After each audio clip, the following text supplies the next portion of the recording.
প্রয়াত ভারতের আর্থিক সংস্কারের জনক মনমোহন সিংহ। 92 বছর বয়সে প্রয়াত দেশের প্রাক্তন প্রধানমন্ত্রী মনমোহন সিংহ। গতকাল রাতে দিল্লির এইমসে শেষ নিঃশ্বাস ত্যাগ। কাল পূর্ণ রাষ্ট্রীয় মর্যাদায় শেষকৃত্য সম্পন্ন হবে। আজ বন্ধ রাখা হয়েছে সমস্ত সরকারি কর্মসূচি। কেন্দ্রীয় মন্ত্রিসভার বৈঠকেও করা হবে শোক প্রকাশ। মনমোহনের প্রয়াণে 7 দিনের জাতীয় শোক ঘোষণা করেছে কেন্দ্রীয় সরকার। শেষ শ্রদ্ধা জানানোর জন্য প্রাক্তন প্রধানমন্ত্রীর দেহ শায়িত আছে মতিলাল নেহেরু মার্গের বাসভবনে গিয়ে মনমোহন সিংহকে শেষ শ্রদ্ধা জানালেন প্রধানমন্ত্রী, কেন্দ্রীয় স্বরাষ্ট্রমন্ত্রী। শ্রদ্ধা জানালেন সোনিয়া গান্ধী, রাহুল ও প্রিয়ঙ্কা।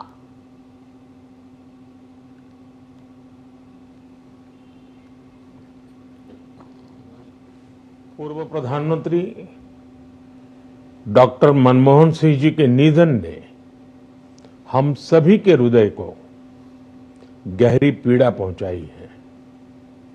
एक नेक इंसान के रूप में, एक विद्वान अर्थशास्त्री के रूप में और रिफॉर्म्स के प्रति समर्पित लीडर के रूप में उन्हें हमेशा याद किया जाएगा।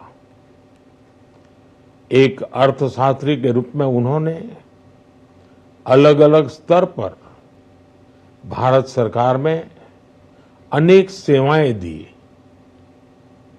एक चुनौतीपूर्ण समय में उन्होंने रिजर्व बैंक के गवर्नर की भूमिका निभाई।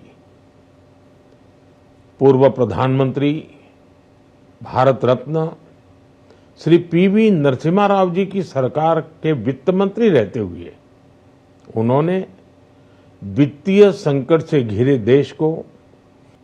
প্রয়াত ভারতের প্রাক্তন প্রধানমন্ত্রী মনমোহন সিং শ্রদ্ধা জানিয়ে 4 ঘন্টার মধ্যে আবক্ষ মূর্তি তৈরি করলেন শান্তিপুরের মৃৎশিল্পী সৌরাজ বিশ্বাস।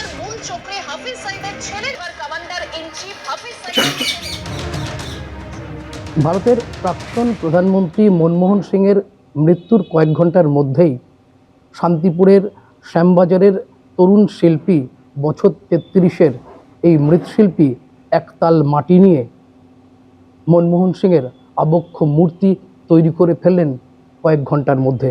চলুন শুনে নিই কীভাবে তার এই ভাবনাটা, হঠাৎ করে কেন আপনার এই ভাবনাটা আসলো? কালকে রাতে যখন জানতে পারলাম যে তিনি আর নেই, তখন থেকেই ভাবছিলাম যে এই মূর্তিটা আমি তৈরি করব তার প্রতি শ্রদ্ধা জানানোর জন্য। কি করবেন এই মূর্তিটা তৈরি করার পর? এটাকে কি করবেন? এই মূর্তিটা তৈরি করছি যে কোনো কেউ যদি সংরক্ষণ করে রাখে তাহলে হ্যাঁ। কতটা সময় লাগলো? এটা 4 ঘন্টা। একদম শিল্পী সৌরাজ বিশ্বাস শুধুমাত্র মনের তাগিদে প্রাক্তন প্রধানমন্ত্রীকে শ্রদ্ধা জানাতে তার এই বিশেষ উদ্যোগ। এবং তিনি যেটা জানাচ্ছেন, এই মূর্তিটি সম্পন্ন হওয়ার পর কোনো মিউজিয়াম বা কোনো বিশেষ কোনো জায়গায় কোনো প্রতিষ্ঠান চাইলে সেখানে এই মূর্তিটিকে তিনি দান করবেন। নদিয়া থেকে সুজিত মণ্ডল, এবিপি আনন্দ।